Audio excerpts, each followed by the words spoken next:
Hey everyone, this is Scorenclaw, and I'm going to show you what to do in about your first 10-12 minutes of Dead Frontier 2. So this is the title screen here. I'm just going to log in, and we'll just create a new character. This guy looks kind of hideous, so we'll roll with that. And we'll just go into the solo single player here, just to demonstrate the first little bit.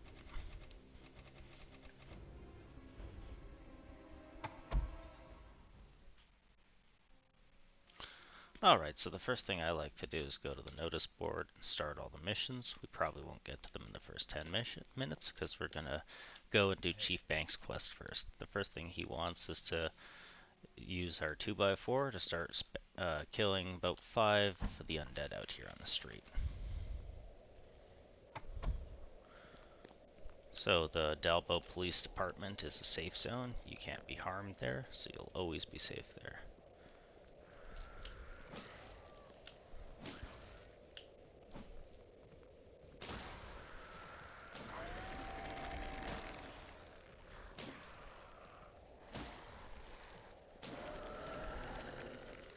So you can left click to melee to do an overhanded left swing, or you can hold right click or click right click to do a quicker bash. I believe both of them do the same damage. The advantage to the left hand one is it has more range and it's more sweeping, so anything within that range gets hit, whereas this one is a tighter cleave area, so you hit less zombies because you can hit multiple zombies with a single melee attack.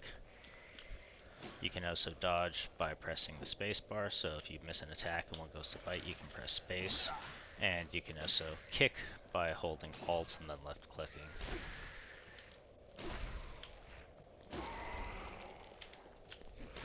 Actually, I believe Alt by itself will just kick as well. And then Shift is sprint. So we've killed 5 zombies, and we'll sprint back to the police department and turn in that first quest.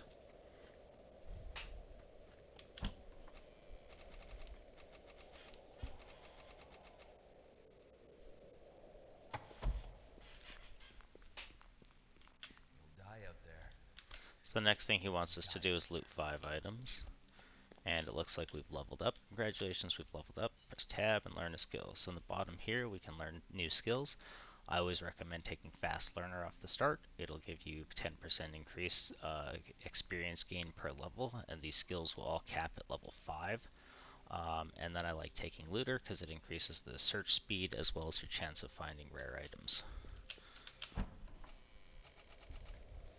Well, all of the stats, it's actually superior, rare, elite, and unique items is what you have an increased chance of finding. So it's basically a 10% increased chance of finding everything but the common white items or broken items. So it effectively just decreases your chance of finding white and broken items in place of moving them up the loot chain. So we'll just loot the 5 nearest objects we can find. And you're not required to kill the zombies here, you can just run past them. And if you crouch walk, you can stealth attack zombies. So some of these zombies on the ground will be alive, usually the ones that are in this posture where it looks like they're ready to stand up.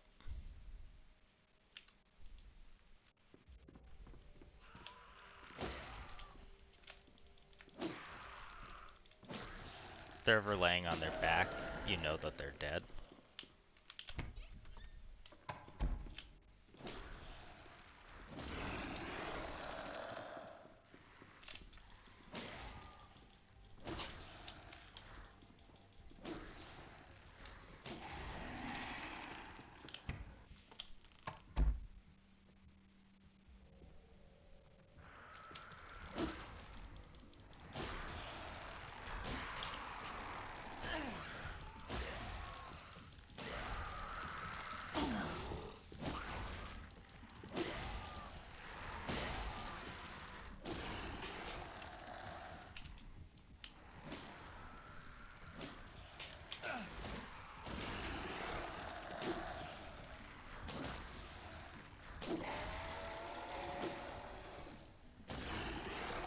A lot of undead in here. So these blood samples that I'm looting, these are for a different quest.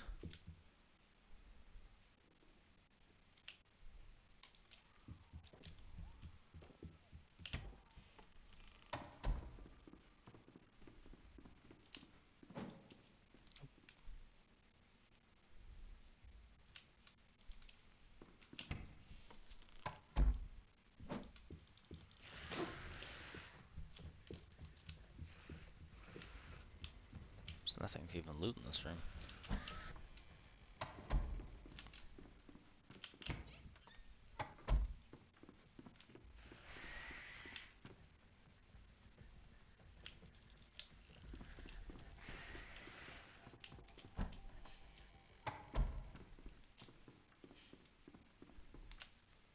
Have we finished looting his 5? Yes, we have.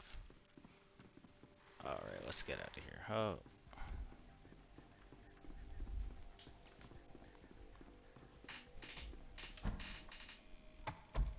So you'll notice that I haven't killed every zombie. You're not required to kill all the zombies in the buildings. They give you experience, but if you're just trying to like loot and scoot quickly, you can just hit the ones that are actually in the way, or stealth attack the ones that are in the way. If you take a look at your melee weapons here, this will do like 2 damage a hit, but its surprise attack damage right at the bottom there is 10. So your surprise attack damage is 5 times whatever your melee weapon's hit is. So if you crouch walk towards them and get a hit from behind, it can be really deadly, and you can clear a lot of room because you can chain stealth hits together without any zombies noticing. So his next quest, he wants us to list an item for sale. So we'll sell these potato chips for 75. And it doesn't matter if they sell or not. Now he wants us to scrap an item over here. So go to selling, and we will... I'd like to use those band-aids, but we'll just scrap them for the sake of the quest.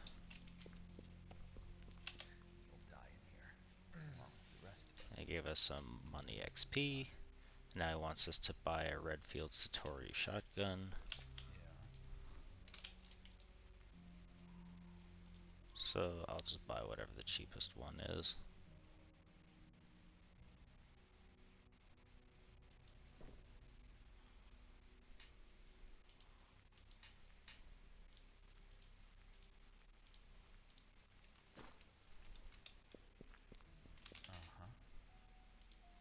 There we go.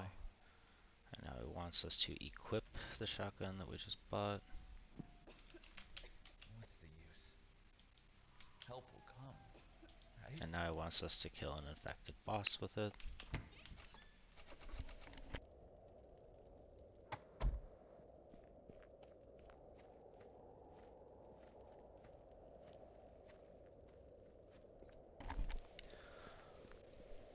So the smaller a building is, typically the smaller it will be inside.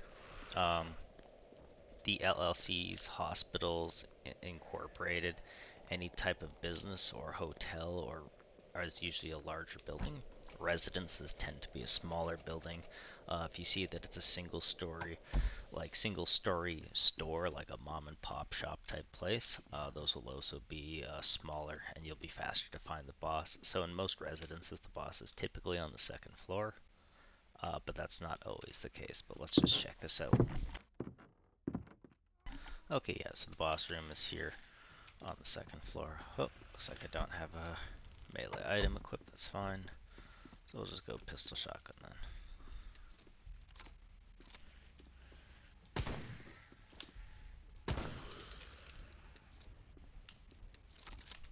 So most of the bosses in the level 1 and level 5 zones will be really easy to kill. Like this thing will, if we get too close to it, will puke on us, like this. And then you can use that space bar to dodge if you want.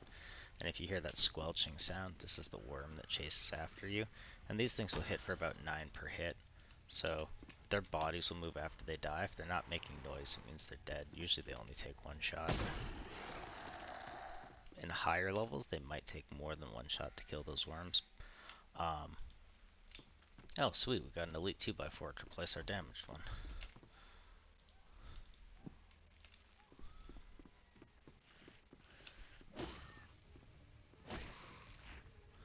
And the bosses will always drop at least a rare item, but they can drop elite and unique items as well. So we lucked out by getting an elite item. And that's perhaps because we have that looter perk.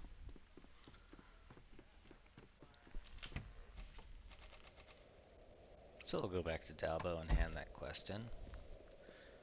And I believe the next quest you can only do if you're actually online, either playing with friends in a private server or on the MMO server. I believe the next quest that's coming up is going to be help 3 other survivors inside or outside the police station. I don't know how to help them inside the police station, but when you're outside the police station or in any area, if somebody's being attacked by a zombie, you can just hit the zombie off of them, like while they're about to be bit, and that'll count as assisting them.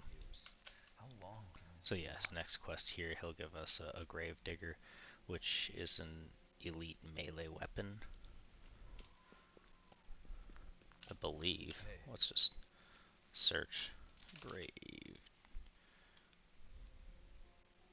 Yeah, see, it's an elite melee weapon. I think it's a shovel. And then at this point, you're probably going to ask yourself, where do we go from here now that you've done all of the starting missions from the police chief? Because I believe that last one will wrap them all up. From this point, you'll look at your map and you'll see that you'll have these green squares. These are where all of your quests are located. So you can run to those quest locations and then turn them in. So like this Mason household, for example, if we take a look at our mission log here, uh, mission Mason household, so they want us to find allergy tablets. So we would just loot all of the lootable containers until you find allergy tablets, and you wouldn't be required to kill the boss to finish the quest, and then you can turn all of those quests in to the police station when you're done. So you, once all of your quests are finished, when you're back inside the safe zone in the police station here, you would go to the notice board and then just hand in missions. And right now it says I don't have any completed missions to hand in. Other things to point out in the beginning, you do have energy and hydration. So like these coffee granules, it's only worth like 1 food calorie to replace them. This is only to cause stimulant and cure intoxicated if you drink like whiskey or wine from looting. But as you loot, and you're going to need to eat food and water to replace the energy and hydration that you'll lose just over time. While you're in a police station here, you won't lose any energy or hydration, but as you attack, as you get hit, as you sprint particularly, you're going to lose a lot of energy and hydration. Um, so in the community, there is a small debate between whether you want to take sprinter or jogger for jog speed or sprint speed. You do sprint 50% faster by default, so effectively you could look at this as like 7.5% speed versus 5% speed. However, you only sprint about approximately a quarter of the time, whereas every time you're moving, you're always jogging. Other skills I'd recommend off the start, definitely, like I said, the quick learner and looter, and then at level 5 you'll be able to learn them to level 2 and level 10 to level 3. Other skills that I like taking or that are definitely worth considering are the thick skin and immune off the start, because they'll reduce your chance of bleeds and burns, infection, radiation. If you know what gun you're specifically going to be using, like I tend to use shotgun a lot, so shotgun expert would be worth considering. And it looks like that's up for our time for about our first like 10-15 minutes here. So I hope you learned something, and good luck with your Dead Frontier too, and look forward to new videos.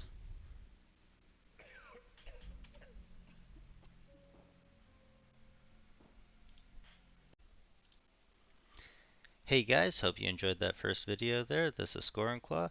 Let me know in the comments if there's anything that you'd like to see in future videos, and please like, comment, and subscribe.